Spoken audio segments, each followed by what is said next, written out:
غنيت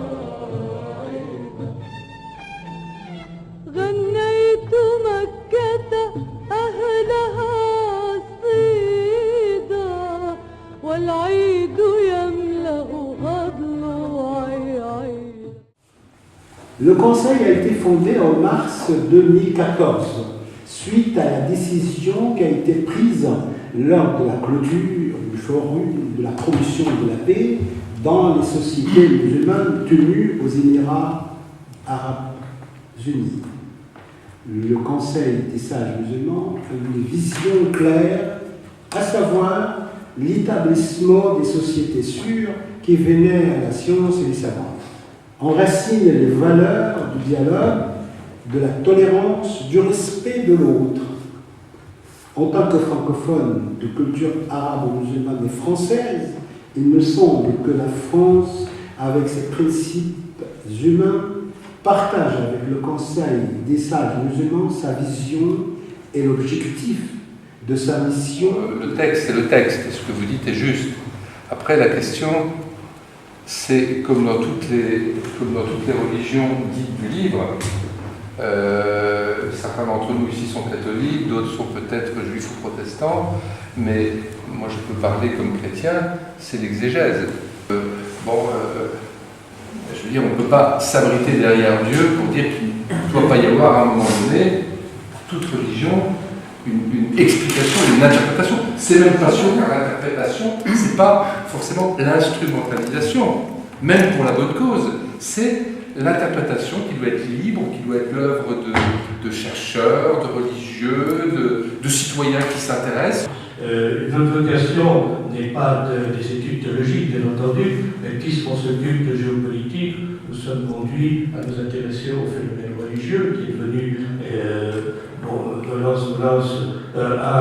un facteur de la géopolitique, et en conséquence, une grande partie de nos recherches est consacrée à la religion, au phénomène religieux, par l'intermédiaire de colloques, de conférences, de publications, on a fait un certain nombre d'ouvrages, de coopération aussi. Nous avons fait un colloque à l'Université d'Al-Azhar, un autre à Fès, etc. Dans notre époque, nous sentons et soulignons la nécessité urgente d'une juste connaissance de l'islam, d'une meilleure compréhension des réalités et des mentalités du monde musulman. Car aujourd'hui, notre monde est menacé par le danger de l'extrémisme violent et du terrorisme.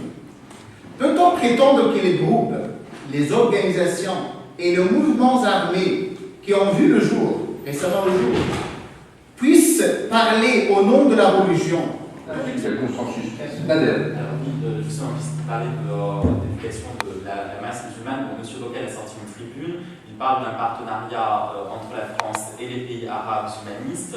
En l'occurrence, il parle de l'Égypte. Nous avions parlé hier, notamment, entre autres, l'Égypte, il y a d'autres pays, puisque vous avez des invités égyptiens. Vous m'avez dit que le président Hollande a rencontré le cheikh Azhar, a demandé à rencontrer le cheikh Azhar en Arabie. En Il a Arabie. croisé en Arabie, et puis il a fait la vidéo, enfin, il a demandé le soutien de Lazare, et ça, ce n'est pas récent. La France demande depuis toujours le soutien de Lazare concernant des questions religieuses. Même M. Sarkozy, quand il était ministre de l'Intérieur, et a rencontré le grand imam et a demandé Quelles seraient les capacités d'Al-Azhar en termes de... Donc l'Azhar est une université universelle. Ce n'est pas une université locale ou régionale. Elle est universelle. Donc voilà. Mais nous sommes là justement pour renforcer les liens, non seulement académiques, mais aussi intellectuels. Il y a quelques mois, avec Madame Bani, la doyenne de la faculté des lettres, on a discuté au sujet d'un projet ou un protocole autour de l'enseignement de l'islamologie, du cursus d'islam, du dialogue surtout entre les islamo-chrétiens. Donc on avance. Est-ce que vous avez un travail de communication aussi à destination de ces jeunes qui sont partis combattre je ne sais pas aujourd'hui combien de milliers de personnes combattent dans les rangs du Daesh, mais en Syrie, en Irak, en Libye, et puis, etc. Est-ce que vous avez des possibilités de vous adresser à eux directement? Est-ce que vous le faites et il y a quel... Donc, il y a 6000 Européens qui sont partis émigrer pour changer de pays en Syrie, en Irak. Dans ce contexte, nous travaillons à Lazare concernant le problème européen. C'est pour cela qu'on vient pour dire on doit travailler ensemble. Hein, on ne peut pas tout faire. Hein. Vraiment, c'est un travail énorme. Donc, là, je vous pose la question aussi, qu'est-ce que la France peut faire pour un pas de travail? J'étais au Kosovo et j'ai vu l'imam de Kaçanik. C'est une ville très très musulmane, apparemment. Pas tout le pays, plus ou moins. Et il avait fait Al-Azhar. Il avait été évincé par un autre imam qui lui venait d'Arabie Saoudite, où il a fait ses études. C'était tellement tendu que l'ancien imam ne pouvait pas aller dans la mosquée sans se faire physiquement stopper. Donc j'ai un peu grenouillé dans ce milieu. Alors voilà, je vous pose un peu la question, pourquoi vous n'allez pas défendre vos anciens Al-Azhar? C'était quand même assez... Enfin, c'est une question rhétorique.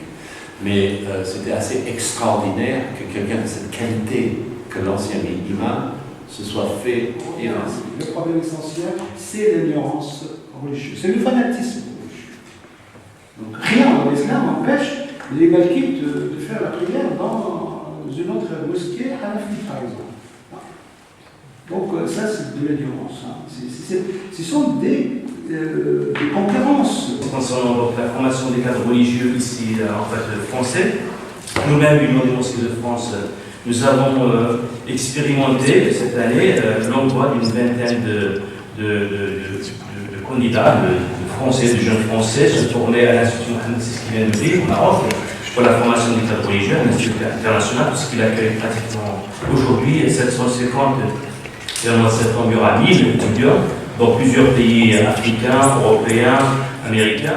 Je suis tout à fait pour la fondation d'un institut à Paris pour former les imams. Là, si du monde, je peux la transmettre au grand imam en tant que président du conseil.